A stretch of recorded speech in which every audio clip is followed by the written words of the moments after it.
وَلَقَدْ يَسَّرْنَا الْقُرْآنَ لِلذِّكْرِ فَهَلْ مِن مُّدَّكِرٍ۔ السلام علیکم ورحمۃ اللہ وبرکاتہ۔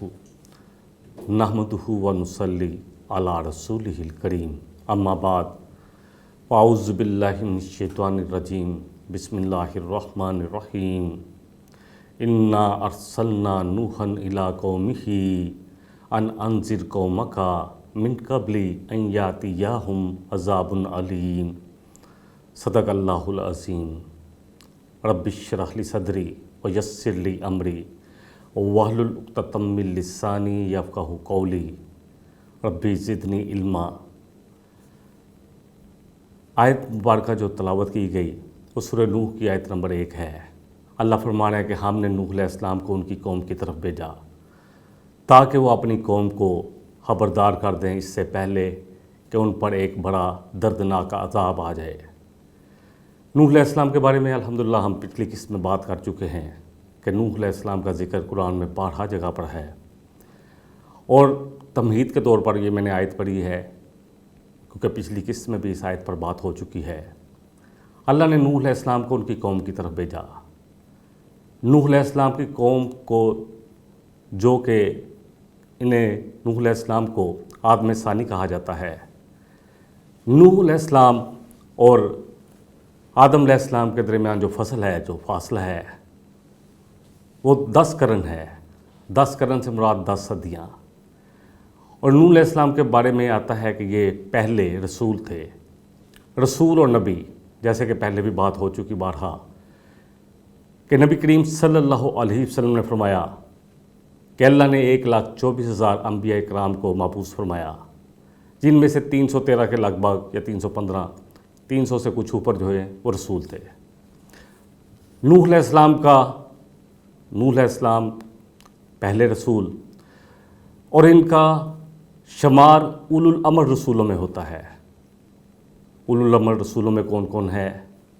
نوح علیہ السلام نمبر 1 پہ، ابراہیم علیہ السلام، موسیٰ علیہ السلام، عیسیٰ علیہ السلام اور نبی کریم صلی اللہ علیہ وسلم۔ اللہ فرما رہے ہیں کہ ہم نے بھیجا ان کی قوم کی طرف۔ رسولوں کو کیوں مبعوث کیا جاتا ہے؟ اس لیے تاکہ وہ قوموں کو خبردار کر دے۔ حضرت آدم علیہ السلام کا جو ابتدائی دور تھا اور اس کے بعد بھی حضرت شیت علیہ السلام، جیسے کہ پہلے کافی دفعہ ذکر ہو چکا کیونکہ ہم قصص القرآن پڑھ رہے ہیں، قرآنی قصے۔ تو یہ شرک جو ہے یہ کب شروع ہوا؟ کہا جاتا ہے کہ شرک جو ہے، قوم نوح ہے، یہ پہلی قوم تھی جس میں شرک شروع ہوا۔ یہ شرک کیسے شروع ہوا؟ ان کی قوم کے کچھ لوگ تھے جو بڑے نیک تھے، بڑے صالح تھے، خود بھی دین پر جمے رہنے والے اور لوگوں کو بھی دین کی طرف دعوت دینے والے، امر بالمعروف نہی عن المنکر کرنے والے۔ جیسا کہ سورہ نوح میں آتا ہے کہ نوح علیہ السلام جب ان کو خبردار کرتے رہے، نوح علیہ السلام نے اپنی قوم سے کہا قال یا قوم انی لکم نذیر مبین، کہ اے میری قوم، میں تمہارے لیے کھلم کھلا خبردار کرنے والا ہوں۔ ان اعبدوا اللہ واتقوہ واطیعون، اور کیا کرو تم ایک اللہ کی بندگی کرو اور اسی کا تقوی اختیار کرو، اسی سے ڈرو اور میری اطاعت کرو۔ اب یہ لوگ جس قسم کے شرک میں مبتلا تھے، اس کی رہنمائی بھی سورہ نوح میں اللہ فرما رہے ہیں۔ نوح علیہ السلام ان کو دعوت دے رہے ہیں، اور یہ قوم کے جو سردار تھے وہ کہہ رہے تھے کہ دیکھو تم اپنے الہوں کو نہ چھوڑنا، اور نہ چھوڑنا تم ود کو، سوا کو اور نہ ہی یعوث کو، یعوق کو اور نصر کو۔ یہ 5 بزرگ تھے، یہ 5 وہ لوگ تھے جو نیک لوگ تھے نوح علیہ السلام کی قوم میں، نوح علیہ السلام کے مبعوث ہونے سے پہلے۔ پھر کیا ہوا؟ اس قوم میں بگاڑ آنا شروع ہوا۔ جب یہ لوگ وفات پا گئے تو یہ بات شیطان نے، ابلیس نے ان کو سجائی کہ دیکھو جب یہ تمہارے درمیان تھے تو تم اس وقت اللہ کی بڑی بہترین عبادت کرتے تھے، جب سے یہ لوگ وفات پا گئے اب تمہارا اللہ کے ساتھ تعلق کم ہوا ہے، تو کوئی ایسا کام کرو تاکہ یہ جانے کے بعد بھی تمہیں ان کا احساس رہے، یہ تمہیں نظر آتے رہے۔ اور پھر اس ملعون نے ان کو یہ بات سجائی کہ کیوں نہ ان کی تصاویر بنا لی جائے، ان لوگوں نے ان پانچوں بزرگوں کی تصاویر بنا لی، اور پھر وقت گزرتا رہا، اور پھر ایک وقت ایسا آیا کہ پہلے وہ سمجھتے تھے کہ ان کو دیکھ کے ہمیں اللہ یاد آتا ہے، اور پھر وہ تصویریں مٹنا شروع ہوئیں تو ابلیس نے ان کو یہ بات سجائی، یہ وسوسہ ڈالا کہ اب اس طرح کرو کہ تم ان کا پکا ہی کام کرو، اسٹیچو بنا لو، بت بنا لو۔ پھر ان لوگوں نے کیا کیا کہ ان بزرگوں کے جو کہ نیک لوگ تھے ان کے اسٹیچو بنا لیے، ان کے بت بنا لیے، اور پھر بعد میں آنے والے یہ بھول ہی گئے، وہ اللہ کو بھول گئے اور انہی بتوں میں کھو گئے۔ جیسا کہ ہم آج بھی دیکھتے ہیں کہ بہت ساری قومیں وہ جن ناموں کے انہوں نے بت بنائے ہوئے ہیں انہی میں کھوئے ہوئے ہیں، اور پھر آپ کو پتہ ہے کہ جھوٹے سچے سب چیزیں سب قصے اس میں شامل ہو جاتے ہیں۔ لوگ جو مجاور ہوتے ہیں، جو بتوں کے پاس ہوتے ہیں یا قبروں کے پاس ہوتے ہیں، وہ اپنی دکانداریاں چمکانے کے لیے ایسی ایسی باتیں مشہور کرتے ہیں کہ لوگوں کو سمجھ ہی نہیں آتی۔ اور ہوتا کیا ہے، ہوتا کس وجہ سے ہے یہ؟ اس لیے کہ لوگ قرآن اور سنت سے دور ہوتے ہیں۔ بہرحال اللہ نے نوح علیہ السلام کو ان کی قوم کی طرف بھیجا اور ان کو حکم دیا کہ آپ ان کو خبردار کریں۔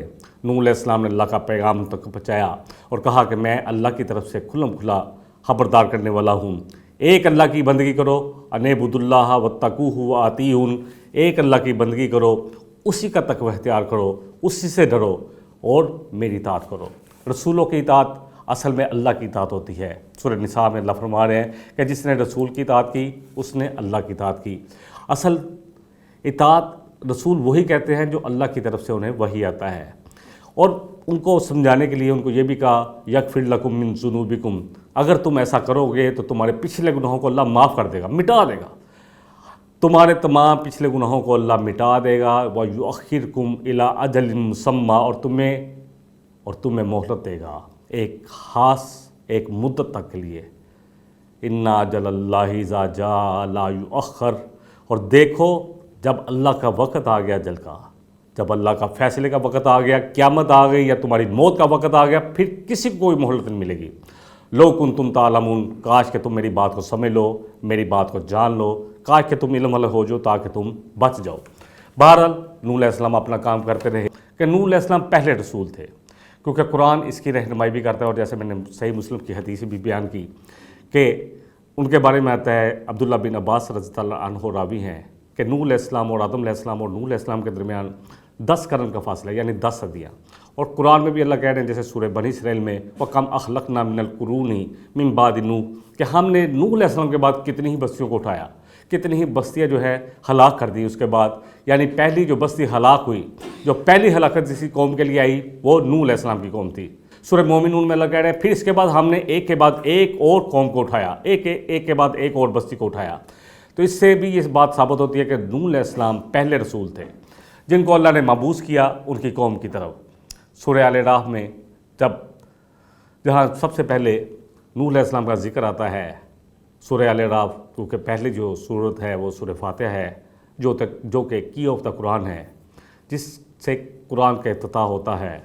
اسے قرآن عظیم بھی کہا گیا ہے، اور 7 بار بار دہرائی جانے والی آیات یہی آیات ہے جو سورہ فاتحہ کی ہے۔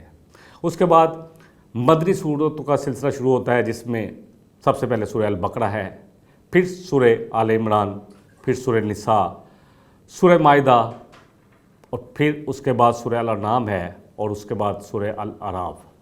الاعراف میں پہلی دفعہ 6 رسولوں کا جو ذکر آتا ہے ان میں سب سے پہلے نوح علیہ السلام کا ذکر آتا ہے۔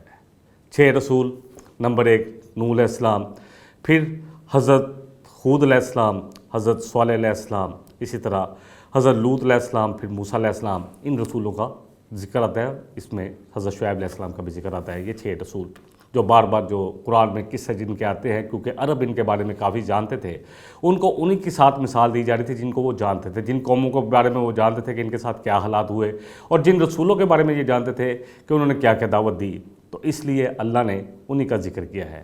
سورہ الاعراف کی جو ہے، سورہ الاعراف کی آیت نمبر 59 سے یہ ذکر اس طرح آتا ہے، لَقَدْ أَرْسَلْنَا نُوحًا إِلَىٰ قَوْمِهِ، اللہ فرما رہے ہیں یقیناً ہم نے بھیجا نوح علیہ السلام کو ان کی قوم کی طرف۔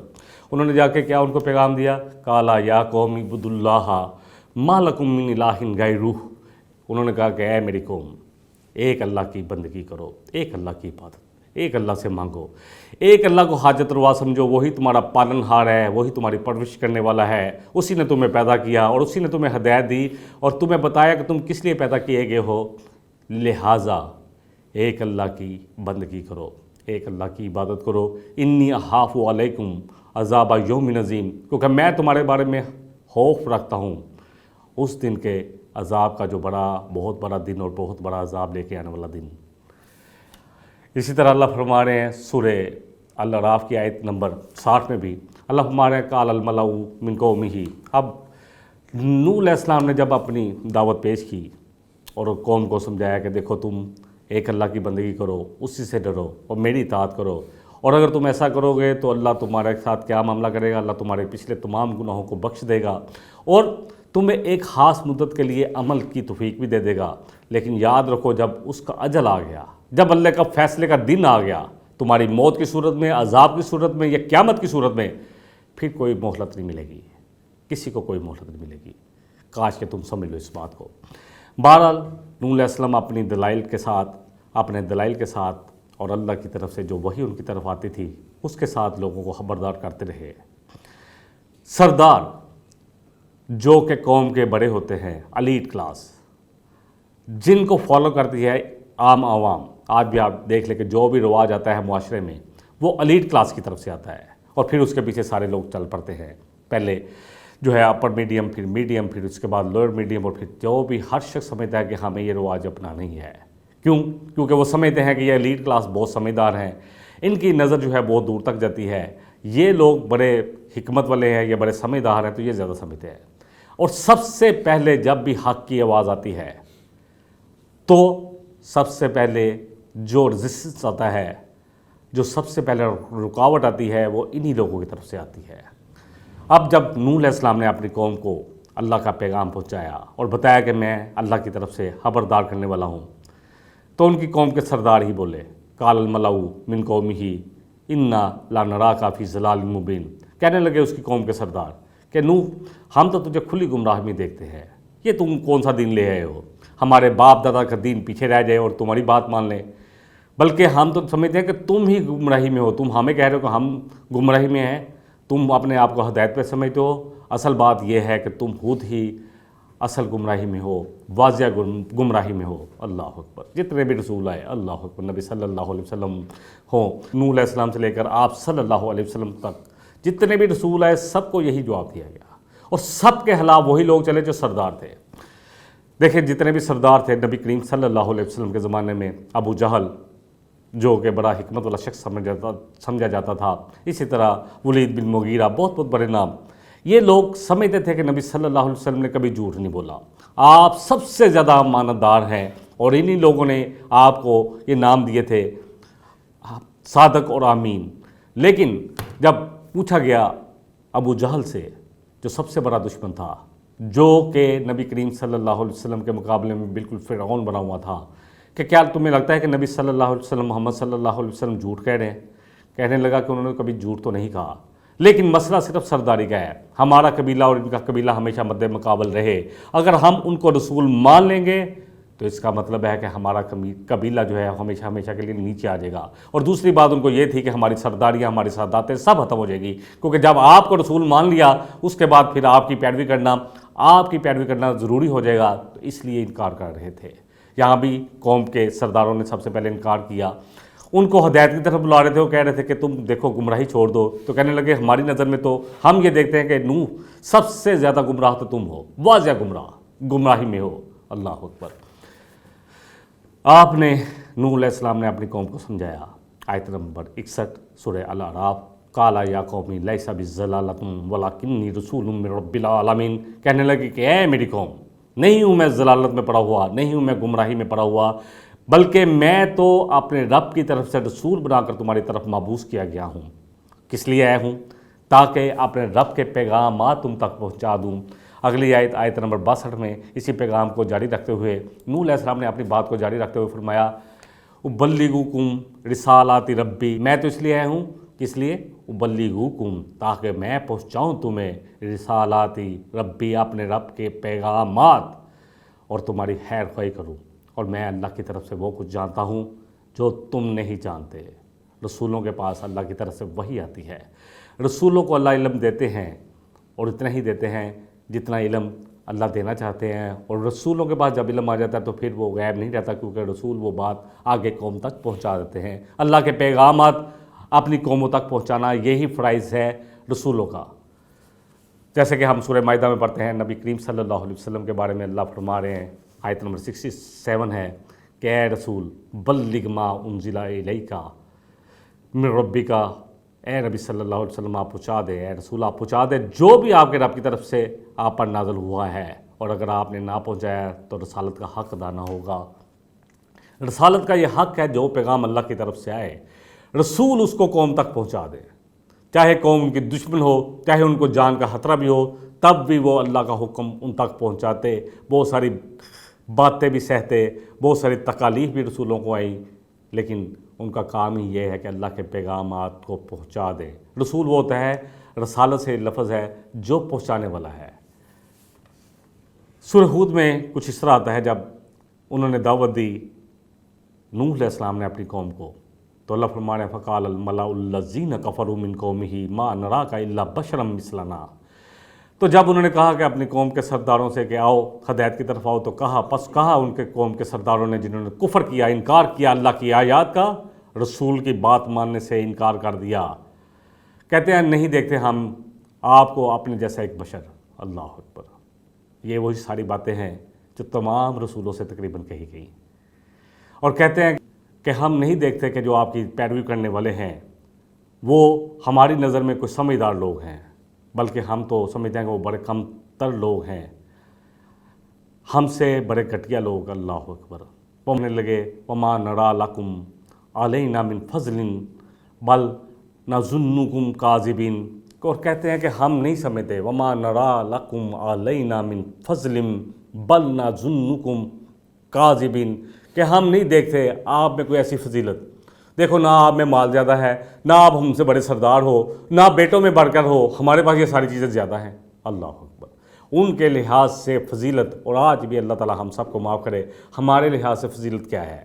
جس کے پاس مال زیادہ ہے، جس کے پاس بڑی ڈگری ہے، جس کے کاروبار ساری دنیا میں پھیلے ہوئے ہیں، جس کے بڑے بڑے فارم ہاؤس ہیں، جس کے پاس بڑی گاڑی ہے، یہ سب کچھ ہی فضیلت میں سمجھا جاتا ہے۔ جس کی اولاد زیادہ ڈگریاں رکھتی ہے، جس کی اولاد زیادہ لائق ہے، یہ سب کچھ۔ اللہ اکبر، قوم کے سرداروں نے کہا حضرت نوح علیہ السلام سے کہ ہم نہیں دیکھتے کہ آپ کو اللہ نے کوئی ایسی فضیلت دی ہے، بلکہ ہم تو سمجھتے ہیں، ہمارا یقین ہے کہ آپ یقیناً جھوٹے ہیں۔ اللہ اکبر، رسول جو بہترین لوگ ہوتے ہیں اپنی قوم کے، جب وہ لوگوں کو اللہ کی طرف دعوت دیتے ہیں تو قوم کے لوگ پھر ایسی ہی باتیں کرتے ہیں۔ نبی کریم صلی اللہ علیہ وسلم کو بھی ساحر کہا گیا، جادوگر، شاعر، کاہن، جھوٹا۔ اللہ اکبر، نعوذ باللہ من ذالک۔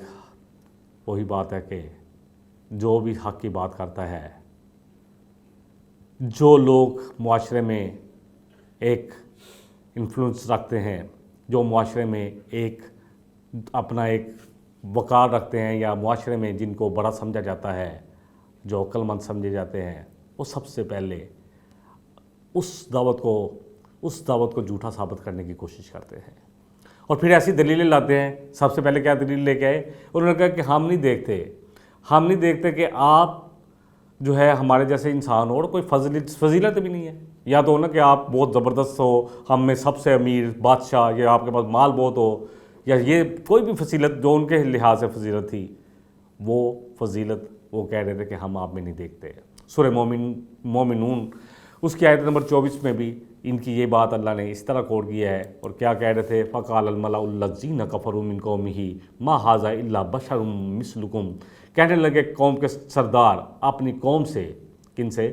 جو ان کو فالو کرتے تھے، جو ان کے فالوور تھے، جیسے عوام آج بھی فالوور بہت سارے، دیکھیں یہاں اندھی تقلید کا ایسا سلسلہ ہے۔ اللہ اکبر، چاہے وہ سیاست ہو، چاہے وہ مذہبی معاملات ہوں، لوگ خود نہیں پڑھنا چاہتے، اپنی عقل کو نہیں دیکھتے ہیں کہ جو کہنے والا جو ان کو پسند ہے وہ جو کہہ رہا ہے، بس اسی پر اتفاق کر کے پوری زندگیاں گزر جاتی ہیں۔ اللہ اکبر، باپ دادا کا دین یا باپ دادا جس جماعت سے تعلق رکھتے ہیں بس اسی پہ ساری زندگی گزر گئی. کسی نے تحقیق کرنے کو سمجھا ہی نہیں مناسب کہ ہم تحقیق کر کے دیکھیں تو صحیح اور اس کو پرکھیں, اس کے لیے فرقان بنائیں اس قرآن کو اور نبی کریم صلی اللہ علیہ وسلم کے فرمان کو. ٹائم ہی نہیں ہے. بہرحال قوم کے سرداروں نے اپنی قوم سے کہا کہ ما ھذا الا بشر مثلکم, یہ کوئی خاص تو نہیں ہے, یہ تمہارے جیسے تو ایک بشر ہے, انسان ہے. یرید ان یتفضل علیکم, چاہتا کیا ہے کہ تم پر فضیلت حاصل کر لے, کیونکہ تم اس کو رسول مان لو گے, اس کو فضیلت مل گئی, پھر یہ سب کا سردار بن جائے گا, پھر اس کی بات ماننا سب کے لیے ہوگا. لو شاء اللہ لانزل ملائکہ, اور اگر اللہ کو کسی کو اتار نہیں ہوتا اپنا پیغام پہنچانے کے لیے تو فرشتہ اتارتا اپنا. ما سمعنا بہذا فی آبائنا الاولین, ہم نے تو کوئی ایسی بات اپنے پیچھے باپ دادا میں سنی نہیں. اللہ اکبر. فرشتہ اگر اللہ اتار دیتے, سورہ بنی اسرائیل میں اللہ نے اس کا جواب دیا ہوا ہے کہ اگر زمین پر فرشتے رہتے تو اللہ ان کی ہدایت کے لیے فرشتہ اتار دیتے. زمین پر انسان ہیں اور رسول کو ان کے سامنے اسوہ حسنہ بننا ہے, ورنہ تو لوگ کہتے ہیں کہ رسولوں نے جو بھی کیا وہ تو فرشتے تھے, جو اللہ نے فرشتے بنا کر بھیجے, فرشتوں کو رسول بنا کر بھیجا ہوا تھا, لہٰذا ہم ان کی پیروی کیسے کر سکتے ہیں, ہم ان کی تقلید کیسے کر سکتے ہیں, ہم ان کے اسوہ حسنہ پر کیسے چل سکتے ہیں. ہمارے ساتھ تو بڑے مسائل لگے ہوئے ہیں, ہمیں روزگار بھی کمانا ہے, ہمارے ساتھ بیوی بچے بھی ہیں, غمی خوشی سب کچھ لگا ہوا ہے, ان کے فرشتوں کے ساتھ تو کچھ بھی نہیں ہے. اللہ اکبر. اللہ نے انسانوں کی ہدایت کے لیے اور انسانوں کو اللہ کے ساتھ جوڑنے کے لیے جن لوگوں کو چنا وہ اللہ کے چنے ہوئے رسول اور نبی انسانوں میں سے تھے. تمام کے تمام انسانوں کے پاس جو بھی رسول اور انبیاء ہے وہ سب انسان تھے, اور وہ اپنی قوم کو کیا دھوکہ دے رہے تھے کہ دیکھو اگر اللہ کو کسی کو بھیج نہیں ہوتا تمہاری ہدایت کے لیے تو اللہ کس کو بھیجتے, اللہ لازماً طور پر کسی فرشتے کو بھیجتے. اللہ اکبر. اور یہ تو صرف نوح تو چاہتا ہے کسی طرح تم پر فضیلت حاصل کر لے. دیکھیں بہت ساری جگہ پہ یہ, کیونکہ پورے قرآن میں اس موضوع کو بار بار جو ہے بیان کیا گیا ہے کہ رسولوں پر جو اعتراض ہوتے ہیں ان میں یہ اعتراض بھی بہت زیادہ ہوتا تھا. سورہ ابراہیم میں ہم پڑھ چکے ہیں الحمدللہ, پہلے بھی اس آیت کا ذکر ہو چکا ہے. قالت لہم رسلہم ان نحن الا بشر مثلکم, کہنے لگے رسول جتنے بھی ہیں وہ اپنی قوموں سے کہ بے شک ہم تمہارے جیسے ہی بشر ہیں. اب رسول کہہ رہے ہیں کہ ہم نے کب کہا ہے کہ ہم کوئی سپر نیچرل مخلوق ہیں, ہم فرشتہ ہیں یا کوئی اور مخلوق ہیں, ہم تمہارے جیسے ہی انسان ہیں. وَلَكِنَّ اللَّهَ يَمُنُّ عَلَىٰ مَن يَشَاءُ مِنْ عِبَادِهِ, لیکن اللہ اپنے بندوں پر جس کو چاہتا ہے اس پر احسان کرتے ہوئے چن لیتا ہے. اور دیکھو, اور نہیں ہے ہمارے بس میں کہ ہم اپنی طرف سے کوئی معجزہ پیش کر دیں اگر اللہ نہ چاہے تو, مگر اللہ کی اجازت سے, اللہ کے اذن سے ہی ہم پیش کر سکتے ہیں. وَعَلَى اللَّهِ فَلْيَتَوَكَّلِ الْمُؤْمِنُونَ, اور دیکھو اصل بات یہ ہے کہ اللہ پر ہی مومن توکل کرتے ہیں. یہ سارا قصہ جو چل رہا ہے حضرت نوح علیہ السلام کا, قوم نے پہلے ان پر یہ اعتراض کرا کہ دیکھو ہم نہیں دیکھتے کہ آپ ہمارے جیسے بشر ہو, اور اللہ نے اگر کسی کو بھیجنا ہوتا تو کسی فرشتے کو بھیج دیتے. اور پھر یہ اعتراض کہ یہ آپ ہمیں کہہ رہے ہو کہ ہم گمراہی میں پڑے ہوئے ہیں, اصل میں تو ہم دیکھتے ہیں کہ آپ گمراہی میں ہو اس لیے کہ آپ ایک نیا دین لے آئے ہو. نبی کریم صلی اللہ علیہ وسلم کے متعلق بھی کیا کہا تھا قریش مکہ نے کہ یہ تو صحابی ہو گیا ہے, صحابی وہ جو ایک نیا دین لے کے آ گیا ہے. اللہ اکبر. سورہ فرقان میں اللہ نے اس بات کا جواب دیا ہے کہ رسول جو ہیں جتنے ہیں وہ انسان ہی تھے, وہ کھانا بھی کھاتے تھے, وہ کاروبار بھی کرتے تھے, ان کے ساتھ بیوی بچے بھی تھے, سب ضرورتیں جو ایک انسان کی ہوتی ہیں وہ سب رسولوں کے ساتھ تھیں لگی ہوئی. اللہ فرما رہے ہیں سورہ فرقان کی آیت نمبر 7 میں, وَقَالُوا مَا لِهَٰذَا الرَّسُولُ, دوبارہ پڑھ رہا ہوں جی یہ آیت. اللہ فرما رہے ہیں نبی کریم صلی اللہ علیہ وسلم سے کہ کیونکہ آپ پر بھی اعتراض کیا جاتا تھا, تو سورہ فرقان کی آیت نمبر 7 میں اللہ فرما رہے ہیں وَقَالُوا مَا لِهَٰذَا الرَّسُولِ يَأْكُلُ الطَّعَامِ وَيَمْشِي فِي الْأَسْوَاقِ, کہتے تھے نبی صلی اللہ علیہ وسلم پر بھی یہ اعتراض ہوتا تھا کہ کیا ہے اس رسول کو, کھانا بھی کھاتا ہے اور بازاروں میں چلتا پھرتا بھی ہے, تجارت بھی کرتا ہے, لین دین بھی کرتا ہے, خرید و فروخت بھی کرتا ہے. لَوْلَا أُنزِلَ إِلَيْهِ مَلَكٌ, کیوں نہیں اترا اس کے ساتھ ایک فرشتہ, فَيَكُونَ مَعَهُ نَذِيرًا, تاکہ وہ بھی جس طرح یہ خبردار کرے تو فرشتہ بھی کہتا ہاں, ان کی تائید کرتا کہ ہاں یہ جو کہہ رہے ہیں صحیح کہہ رہے ہیں. اللہ اکبر. اللہ نے ان کے اس اعتراض کا جواب دیا ہے سورہ فرقان میں ہی. اللہ نے ان تمام اعتراضوں کا جواب دیا ہے. اللہ فرما رہے وَمَا أَرْسَلْنَا قَبْلَكَ مِنَ الْمُرْسَلِينَ, اے نبی صلی اللہ علیہ وسلم ہم نے آپ سے پہلے جتنے بھی رسولوں کو بھیجا, إِلَّا إِنَّهُمْ لَا يَأْكُلُونَ الطَّعَامَ وَيَمْشُونَ فِي الْأَسْوَاقِ, مگر سب کے سب الا انہم لیاکلون الطعام ویمشون فی الاسواق، وہ سب کے سب کھانے بھی کھاتے تھے اور بازاروں میں چلتے پھرتے بھی تھے، خرید و فروخت بھی کرتے تھے، تجارتیں بھی کرتے تھے۔ وجعلنا بعضکم لبعض فتنہ، اللہ ہمارے ہم نے اصل میں تو جب رسول آ جاتا ہے تو سب ایک دوسرے کے لیے آزمائش بن جاتے ہیں، ان کی قوم ان کے لیے آزمائش بن جاتی ہے اور رسول ان کے لیے آزمائش بن جاتے ہیں۔ اتصبرون، تو اللہ ہم سب سے کہہ رہے ہیں ایمان والوں سے کہ کیا تم جمے رہو گے، کیا صبر کرو گے؟ وَكَانَ رَبُّكَ بَصِيرًا، اور یاد رکھو کہ تمہارا رب ہر چیز کو دیکھ رہا ہے، ہر چیز اللہ کی نظر میں ہے۔ جو رسول پیغام پہنچا رہے ہوتے ہیں اور جو قوم ان کے ساتھ رویہ اختیار کرتی ہے۔ سورہ الاعراف کی آیت نمبر 63 لے لیتے ہیں۔ او عجبتم ان جاءکم ذکر من ربکم، نوح علیہ السلام نے ان سے کہا کہ تمہیں برا عجیب لگا ہے کہ تمہارے پاس اللہ کی طرف سے، تمہارے رب کی طرف سے ایک نصیحت آئی ہے، علی رجل منکم، ایک ایسے شخص پر جو تمہیں میں سے ہے، لِيُنذِرَكُمْ وَلِتَتَّقُوا وَلَعَلَّكُمْ تُرْحَمُونَ، تاکہ وہ تمہیں خبردار کرے، تاکہ تم تقوی اختیار کرو، تاکہ تم پر رحم کیا جائے، تم بچ جاؤ، تم پر رحم کیا جائے۔ اللہ اکبر۔ رسول اپنی قوم کا سب سے زیادہ خیر خواہ ہوتا ہے، رسول اپنی قوم کے لیے سب سے زیادہ ترک رکھتا ہے، سب سے زیادہ حریص ہوتا ہے کہ کس طرح میں ایک قوم کے ایک شخص کو جہنم کی آگ سے بچا کر اللہ کی مہربانی، اللہ کے فضل والی جنت میں داخل کروا لوں۔ اللہ اکبر۔ رسول قوم کے ایک شخص کو چاہتا ہے کہ کسی طرح اس کو میں لے آؤں ایمان کی طرف۔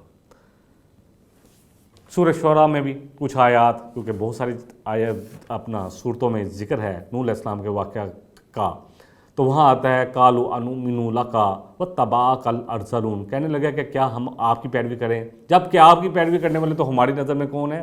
بڑے کم تر لوگ ہیں۔ اللہ اکبر۔ قریش مکہ بھی کہتے تھے کہ آپ ان کو ہٹائیں اپنے طرف سے، یہ آپ نے کن کو بٹھایا ہوا ہے؟ حباب بن ارت، اور یہ جو ہے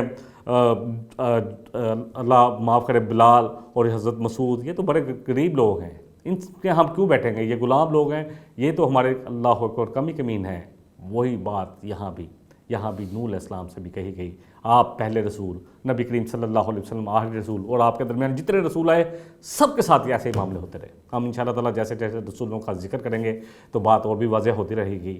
کہنے لگے کہ کیوں ہم ایمان لائیں اس آپ پر، جبکہ آپ کی اتباع کرنے والے تمام لوگ جو ہیں ہم دیکھتے ہیں کہ وہ تو کوئی معاشرے میں بہت مقام نہیں رکھتے۔ اچھا، قال وما علمی بما کانوا یعملون، کہا نوح علیہ السلام نے وما علمی، مجھے نہیں معلوم، بما کانوا یعملون، کہ ان کے کسب کیا ہے، مجھے اس سے کیا غرض ہے؟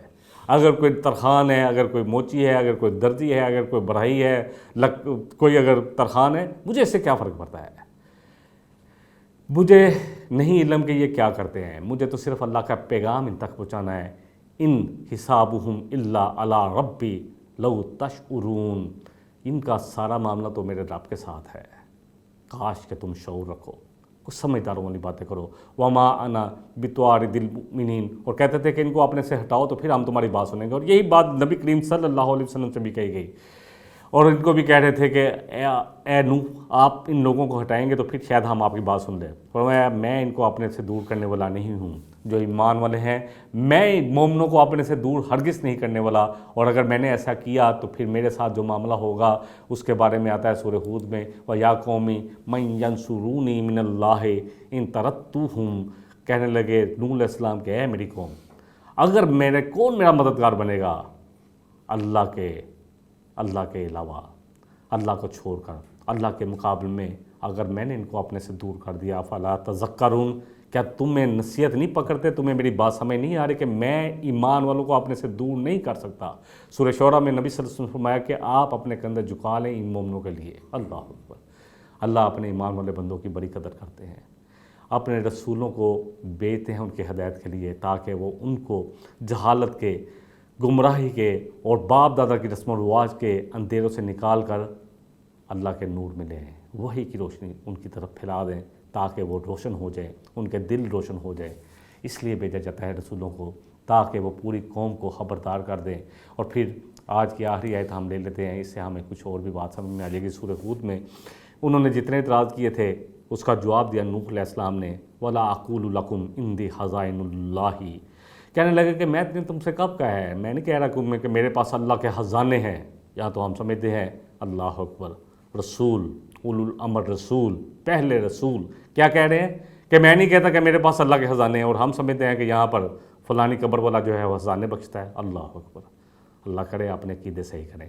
اللہ اکبر، ان کے تمام جواب جو اعتراض تھے سب کا جواب دے دیا، کہا کہ میں نہیں کہتا ولا اقول لکم عندی خزائن اللہ ولا عالم الغیب ولا اقول انی ملک، میں نہیں کہتا کہ میرے پاس اللہ کے خزانے ہیں اور یہ بھی نہیں کہتا کہ میرے پاس غیب کا علم ہے۔ اتنا ہی ہے، رسولوں کا علم جو ہوتا ہے وہ اللہ کی طرف سے عطائی ہوتا ہے، اپنا نہیں ہوتا، اور ایک ان کا علم جو ہے وہ اللہ دیتے ہیں، قدیم نہیں ہوتا، اور ان کا علم جو ہے اتنا ہی ہوتا ہے جتنا اللہ ان کو عطا کر دیتے ہیں، اتنا ہی علم ہوتا ہے، اور جب ان کے پاس علم آ جاتا ہے تو پھر وہ اس کو آ کے لوگوں تک اللہ کی بات کو پہنچا دیتے ہیں۔ اور نہ ہی میں یہ کہتا ہوں کہ میں کوئی فرشتہ ہوں۔ اللہ اکبر۔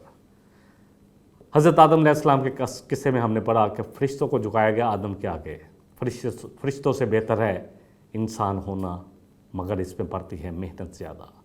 اللہ نے انسان کو، آدم کو فضیلت دی تمام مخلوقات پر۔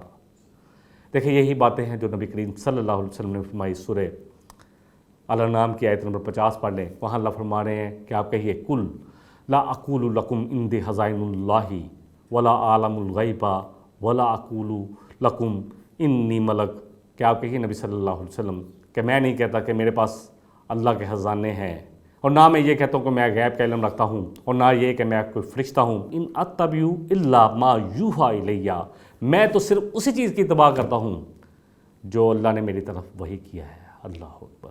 ہمیں کس چیز کی اتباع کرنی ہے؟ کبھی سوچیں نبی کریم صلی اللہ علیہ وسلم نے کس چیز کی اتباع کی؟ اس قرآن کی، اور آپ کے فرمان اسی قرآن کی تشریح ہیں، اسی کو واضح کرنے کے لیے آپ کے احادیث ہیں۔ تو ہمیں تو انہی دو چیزوں کی اتباع کرنی ہے، قرآن اور سنت کی۔ اسی طرح رسولوں کے بس میں کتنا ہوتا ہے، سورہ الاعراف کی آیت نمبر 188 میں بھی آتا ہے کل لا املک لنفسی نفعا ولا ضرا الا ما شاء اللہ۔ آپ کہیے نبی صلی اللہ علیہ وسلم کہ میں اپنی جان کے لیے بھی کسی نفع نقصان کا اختیار نہیں رکھتا، ولا عالم الغیب، اور نہ میں یہ کہ میرے پاس کوئی غیب کا علم ہے، اور اگر ولو کنتو عالم الغیب، اگر ہوتا میرے پاس غیب کا علم لاستکثرت من الخیر وما مسنی السوء، اور میں بہت ساری خیر حاصل کر لیتا اور مجھے کوئی تکلیف نہ آتی۔ نہیں ہوں میں مگر صرف ڈرانے والا اور خبردار کرنے والا اس قوم کو جو کہ ایمان لے آئے۔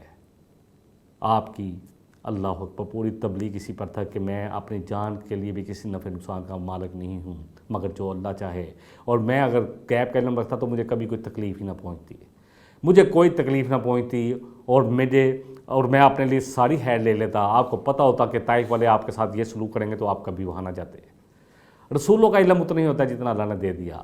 رسول قوم کے لیے آزمائش بن کر آتے ہیں تاکہ جو لوگ ان کی بات کو سن لیں، ان کی پیروی کریں، تو وہ اس آزمائش میں، اس امتحان میں پاس ہو جاتے ہیں، اور جو لوگ اپنی ہٹ درمی ضد کی وجہ سے، تکبر کی وجہ سے، اپنے ساداتوں کی وجہ سے، سرداریوں کی وجہ سے، اپنی معاشرت کی وجہ سے رسولوں کا انکار کر دیتے ہیں، وہ اس امتحان میں فیل ہو جاتے ہیں۔ اللہ تعالیٰ مجھے بھی اور آپ کو بھی، جتنا ان قصوں میں اللہ ہمارے لیے سبق بیان کر رہے ہیں، جتنا اللہ ہمارے لیے اس میں ہدایت ہے، اس میں نصیحت ہے، اللہ مجھے اور آپ کو ان تمام چیزوں سے بہرمند فرمائے، اور ہم اپنی زندگیاں اس قرآن کے مطابق استوار کریں، اور جتنی چیزوں سے اللہ منع کریں اور جن لوگوں کا اللہ ذکر کریں جنہوں نے رسولوں کی دعوت کا انکار کر دیا، ان کی نافرمانی کی، اللہ ہمیں ان تمام کاموں سے بچا لے۔ وآخر دعوانا ان الحمد للہ رب العالمین۔ سبحانک اللہم وبحمدک، اشہد ان لا الہ الا انت، استغفرک واتوب الیک۔ والسلام علیکم ورحمۃ اللہ وبرکاتہ۔ وَلَقَدْ يَسَّرْنَا الْقُرْآنَ لِلذِّكْرِ فَهَلْ مِن مُّدَّكِرٍ